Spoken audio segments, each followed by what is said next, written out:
Greetings, comrades, and welcome to the eastern border. This time we're from Krivy Rih. Yes, we're out and we're all totally safe. Krivy Rih, by the way, is, as I was being told, is the place where Zelensky comes from. So that's an interesting situation here. Uh, we've been traveling. Our bureaucracy is slowing us down, and I have to go back to Riga quite soon due to, well, personal reasons, a lot of them. But yeah, been here in total for 2 weeks, but still, the new press accreditation is hard to come by these days, and fixtures and everything. We've gotten a lot of material about Odessa Church, the one that was bombed, but it's all in video mostly, and that's gonna come out with Victor's stuff and everything. I'm not really sure that's podcast material. And we also went back to Mykolaiv, the town where we were last time, and well, saw a lot of new destroyed buildings and everything, which was pretty bad because the theater building was struck again. Admiralty didn't feel very good. Sorry for being so quiet, I suppose, but Anthony's taking a shower. We're in a small cottage type of situation here. We have a single room, 3 beds, and Anthony's showering right now. Victor's moving the car out of the way so that the other guys who are staying in another cottage can leave. So we're doing pretty well. But all in all, what's been happening with the war, and we'll get to some interesting stuff as well. What's been happening with the war is that Ukraine has been now enforcing more military blockade than, well, Russia has.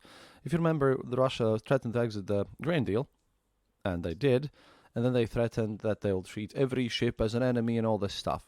Well, what has happened instead is that Ukraine also said that they will not treat Russian ships as potential enemy ships, and Ukraine has been way more active by doing this. They have sent all sorts of drones and explosions, and a tanker was also attacked. A tanker Zieg was I'm not sure if it relates to German Sieg, but it's called just Zieg, and it's a Russian tanker, and that was attacked by drones. Another thing happened that in some islands, in some places near the Black Sea, also yet another case of Russian armies отрицательный выбор, or a negative evolution, has happened apparently. A lot of articles are popping out on the Z military channels about how Russia these days is just destroying its own military due to how, well, everyone's just too afraid to report on anything. First story comes from the fact that in one of these islands, yet another group of Russian soldiers were just forced out and made to stand in a nice little organized parade line. They were filmed by a Ukrainian drone. They kept standing there, and then they were exploded. The thing is that, this wasn't even reported anywhere. And that's the biggest part of the story. You see, in Russia, it's really bad to say anything critical of Putin's government currently, especially since after the whole Prigozhin affair, which, by the way, if you haven't checked out, please, we made an extensive thing about it. But what happens is that Russian generals just simply do not learn, do not report anything, and the Z channels, the whole propaganda affair, Girkin, by the way, is still in jail.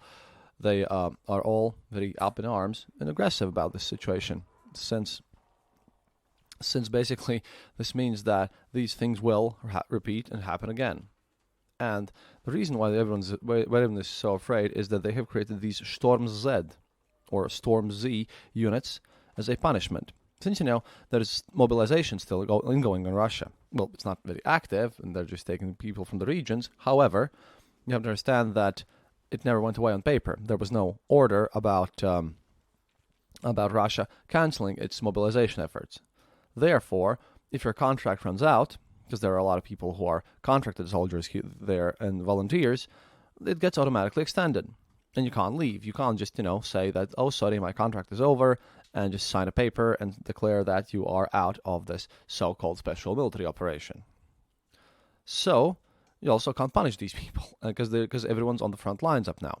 This is why the Surovikin line has not yet been broken, and everything's just going piecemeal, and everything's been happening very slowly.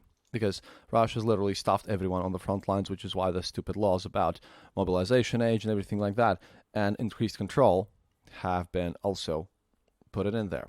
So, what's happening is that Russia is right now figuring a way how to punish the people who just refuse to go to fight. Because out of units, we have heard and seen many report, for example, a unit that used to have 150 soldiers in it now only has like 2, and things like that. And a lot of these volunteers who believed in Putin's propaganda in the early war Well, they have decided that, yeah, this is kind of nonsense. We get no air support, and as they call themselves, they're being annulled, обнулены. And a lot of these people are just refusing to fight, and the morale is problematic. They're being forced to go into front lines by punishments. And Zagrada Otrяды, the units that stand behind you. Haven't heard of them in a while, but they used to exist for a bit at least. That great, glorious Chechen leader Ramzan Kadyrov was part of these things and his guys. But currently, as the soldiers have decided that it's actually better to go to prison, then you can't really court-martial them because it's not a war in Russia, legally. And again, this legal facade must be maintained for them. So they've decided this new way of punishing. This is these so-called Storm Z units.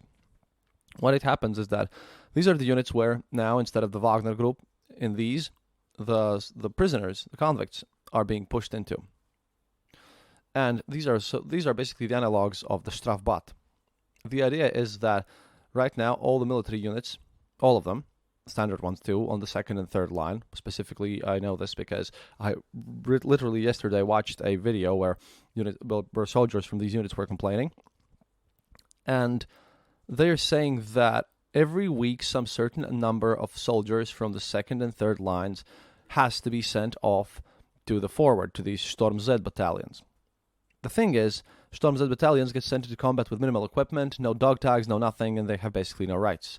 They're not being evacuated, they're not being cared for, they're dead, are just left there, as there's a saying in the Russian military, нету тела, нету дела. That's also for the cops, like if there's no body, there's no case. I think that something similar is in American culture as well, usually about homicides and their investigations, but in this case it also means, if you don't recognize the body and you don't pick it up, no need to evacuate it. And heavily wounded might get pulled out, just might. Lightly wounded just get sent back to combat. There's been no rotation for months in Russian army, if ever. And now, well, basically, if you show some grumpiness about not being rotated, not being given food, not being given equipment, not being given training and all this support in the Russian army, then you're being, attached to these units. But the Russian casualties have been so high that the guys in the military there, they claim that right now the officers are forced to basically, catch anyone that they can and send over to the front lines. Otherwise, the officers will be forced to go themselves, which means that every week 3 to 4 guys from every unit on the Russian side get sent off to these Storm Z units, which have no markings, which have nothing happening for them. And, they just get sent off in these meat assaults and just to die. And there's a lot of guys there on the front lines, but it's just the first line.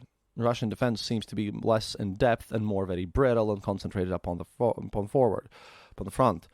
Which means that if Ukraine continues doing this and doing their assaults all throughout, then yeah, I think we might see some success. Current estimates about the end of the war, as you might have heard from Mark in my interview here, which I did with him, are ranging about 2 years, maybe. I think maybe 3. I hope it's faster, of course, but it is what it is. Anyway, front is difficult here in these parts. A lot of checkpoints, a lot of everything. Things are happening. People are being, conscripted all over, also Ukraine, especially in the Odessa area. And life of the war is interesting. Yesterday we also went through Mykolaiv, and we also saw one of these air raid alarms once again, very loud ones just behind us, by the way. And the kids continued playing, and it seems like no one cares about it. Everyone cares about proper paperwork, though, which is interesting. Oh yeah, once again, film material, it's on our Discord. I'll attach our Discord link to our to this show notes of this episode because, well, for one, you get to see videos and pictures there. And secondly, I was just banned from Twitter yet again. And I don't even know for what this time, because I have been careful not to do anything, very stupid that argues with Russian propagandists and anything like that. So, in case of whatever, I will just post a Discord link at the end of this episode. Please come join. We have movie nights where where I stream movies and then we discuss them. We have so far watched Death of Stalin, Red Dawn, and 12 Chairs, the Soviet version. And this Saturday, as I'll be home, we will be watching Dr. Strangelove. Thanks, Anthony, for recommending this. That's Anthony Barthaway from Ukraine Without Hype podcast. You should go check it out if you haven't already. At any rate, we're trying to get as much information as we can from these parts. We're going to see the flooded areas around Zaporozhye near the Kakivka Dam today, and that's going to be fun. But, this is just a kind of an interlude between all the other things. Because, Ukraine's blockading Russia. The Russian generals are afraid to do anything. The Russian soldiers are demotivated. Girkin's fanatics are just going on a bit of a weird situation there where they're writing letters to Putin. They're also saying that they need to take matters into their own hands. And there's some sort of negativity happening in the air. Murs, one of the guys who used to do all the technical stuff and all the communications with for the Russian side, at least in Donbass, one of these very freaky fanatics, he's claiming that Russian government is leading everyone to defeat. An interesting thing was plopped into me in Discord, by the way, by Maxnert, who's a Czech listener and an active person on Discord. Again, Discord is much better than Twitter. If you follow me on Twitter or you followed me on Twitter, please come and check out our Discord channel. We have a lot of people there, and it's very active, and we like it there. By the way, the hats, I have now summarized it. If you have ordered a hat and you have PayPal me the money for it, please join again Discord and message. You'll see where to send your address once again, so it would be all in one spot. I need to buy a lot more hats. I have about 14 in total to send away, and there's going to be more. So if you still want a Ukraine hat, please join in. And Discord is not for patrons only. We have a Patreon-only Discord channel in our Discord where we watch the movies. But everything else in the Discord is awesome. We have Euro politics threads, American politics threads, gaming threads, the place where we post memes, everything. It's great, and a lot of people are there.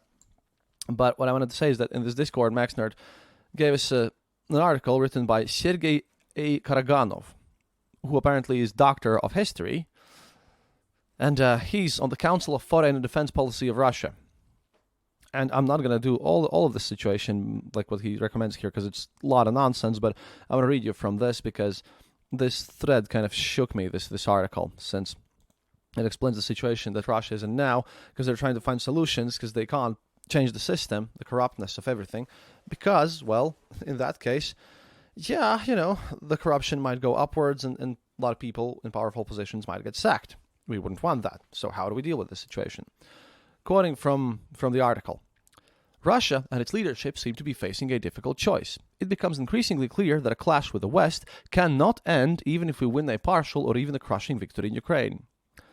It will really be a partial victory if we liberate 4 regions. It will be a slightly bigger victory if we liberate the entire east and south of present-day Ukraine in the next year or two. But there will still remain a part of it with an even more embittered ultra-nationalist population pumped up with weapons, a bleeding wound threatening inevitable complications and a new war. Perhaps the worst situation may occur if, at the cost of enormous losses, we liberate the whole of Ukraine, and by liberate they mean conquer and oppress, obviously, and remain in ruins with a population that mostly hates us. Its redemption will take more than a decade. Any option, especially the latter one, will distract our country from making an urgently needed step to finish its spiritual, economic, and military political focus to the east of Eurasia. We will get stuck in the west with no prospects in the foreseeable future, while present-day Ukraine, primarily its central and western regions, will sap managerial, human, and financial resources out of the country. These regions were heavily subsidized even in the Soviet times. That is a lie. That is a blatant lie. Ukraine always provided all the grain. Ukraine wasn't a subsidized region, just saying. I mean, Donetsk was also the major hub of all the coal industry. You can't really, call that this is going to be subsidized. Like, Ukraine was not a subsidizer. Ukraine wasn't subsidized. Ukraine was a donor region, just saying, but still. The feud in the West will continue as it will support low-grade guerrilla civil war. I mean, that's kind of cute that he really wants to basically speak about how Russia still has chance and everything, but still, it's just bizarre. Now he just spews all sorts of nonsense about the West further in the article with a selected quote of, the vector of development in most Western countries clearly indicates their movement towards a new fascism and, so far, liberal, in air quotes, totalitarianism, which is utter nonsense and it's stupid, but it's weird. The thing is that what's scary, and I'll get to it, What is most important is that the situation will only get worse there. Truce is possible, but peace is not. Anger and despair will keep growing in shifts and turns. This vector of the West's movement unambiguously indicates a slide towards World War III. It is already beginning and may erupt into a full-blown firestorm by chance or due to the growing incompetence and irresponsibility of modern ruling circles of the West. This is just crazy. Continuing on, the advance of artificial intelligence and the robotization of war increase the threat of even unintended escalation. In fact, machines can get out of the control of confused elites. Skynet's gonna rule us all, people. Skynet's gonna rule us all. And he has a solution to this whole situation. Like I said, I'm not gonna read all the article, but some paragraphs are quite long and must be mentioned. For many years, I have studied the history of nuclear strategy and come to an unambiguous, albeit seemingly not quite scientific conclusion. The creation of nuclear weapons was the result of divine intervention. Horrified to see that people, Europeans and the Japanese who had joined them, had unleashed the 2 world wars within the lifespan of one generation, sacrificing tens of millions of lives, God handed the weapon of Armageddon to humanity to remind those who had lost the fear of hell that it existed. It was this fear that ensured relative peace for the last 3/4 of a century. That fear is gone now. What is happening now is unthinkable in accordance with previous ideas about nuclear deterrence. In a fit of desperate rage, the ruling circles of a group of countries have unleashed a full-scale war in the underbelly of a nuclear superpower. Yeah, thank you, Mr. Russian guy who also thinks that, this is the West who unleashed. I hate this stupidity. Anyways, the fear of nuclear weapons needs to be revived, otherwise humanity is doomed. Here's a proposed solution of the fact that the threshold of nuclear weapons and their use must be lowered significantly, because of course we can only live in peace if there's a constant threat of nuclear annihilation. And it's like one of those beautiful cases where we of course all should bow down to dictators just because they have the biggest stick. I think we should sort of prove to them that no, Russia does not have the biggest stick, and it's not the thing, because this is crazy. This is the doctor of history. And this also shows the deterioration of Russian Academy of Sciences and all that, because this is scary. It really scares me to think that people in the academia would unleash such things and just be so blatantly open about this. I think the guy maybe have watched Oppenheimer movie and gotten wrong conclusions from it or something, but it's just that pure madness is going on. And it's scary a lot, and I don't know, maybe this just shows the more they speak about nukes, that the more they actually are afraid of anything else and plotting things out. However, this also just might be a case of someone trying to appease Putin and look cuter in his eyes or something. But, meanwhile, on other Russian news, we have a lot of interesting cases here. Interestingly enough, Russian FSB has opened a record number of treason cases in the first 7 months of 2023. Apparently, they have opened at least 82 criminal cases for treason, espionage, and all sorts of things. At the same time, Navalny, whom I'm not a fan of, but still his opposition to Putin, nonetheless, he got 19 years in prison for fabricated cases, obviously. But it doesn't matter. Navalny himself, by the way, states that this is definitely a life imprisonment. At the same time, people who are who have been arrested and sued for selling the technical spirits, the methanol, the burnt alcohol to people, and as a result of which 44 people died. One of them got 4 years in prison, other one got 4 years in prison, and the third one was left alone. If they had protested against something, they would have gotten 19 years in prison, but they only killed 44 people with their intentionally purchased technical spirits because it was cheaper and they just wanted to make some money, and that's about it. It's just a bit crazy because, just shows you how everything happens here. Meanwhile, about the treason cases, which is also a thing that I kind of noticed. You remember that there was this thing of Marina Osyanikova. Yeah, she was the former employee of the Russian state TV network Channel 1, and she was the lady who ran on stage with an anti-war banner during a live broadcast in 2022. And her ex-husband of Russia Today, Igor Osyanikov, has filed a suit. The former couple have one son and one daughter together. And the thing is, he now sues her to terminate her parental rights. In January 2023, the same court where he's approached, they partially satisfied a lawsuit filed to cancel his ex-wife's residence permit. Additionally, a different Moscow court ruled that Ovsyannikov is required to pay child support to Ovsyannikov and that their daughter must live with their father. Treason cases, like I said, just treason cases. That's a bit insane. And meanwhile, well, something from New York Times, and I don't like New York Times once again, but still, this just struck me as happening as crazy things. See, Dmitry Peskov, our stalking mustache of Putin, apparently told the New York Times that Russian President Vladimir Putin will be re-elected with 90% of the vote in 2024 Russian presidential election. Now, he after clarified that this is just personal opinion, but I think, he was just too afraid to lie to American media. I think this is one of the few cases where he was saying the truth. The problem is this event after that's going to happen there in 2024 has nothing to do with actual elections or anything like that, but we can be rest assured that Putin will get elected with 90% of more vote, and it doesn't really matter how, votes are being cast anyways. So, Russia's going crazy, negative evolution, front lines been taken piecemeal, heavy fighting, and currently all the focus is on the sea and the grain deal and everything. Kind of sad, not much, but at least I'm not arrested. I was probably bitten by some weird spidery thing or something. I have a weird red spot on my arm, though. But, again, check the Discord and find that out. And I'll also link you Victor's YouTube channel. Although then again, if you join Discord, Victor will tell you all about his YouTube channel himself. He can do that because we have a nice community there. And I don't even know. If I'm not going to get unblocked on Twitter, I'm just not going back. Please, our Discord, it's always open there. Come on in. We have a Patreon channel. Like I said, we have everything. And it's going to be great. До свидания, товарищи. And as always, remember, happiness is mandatory.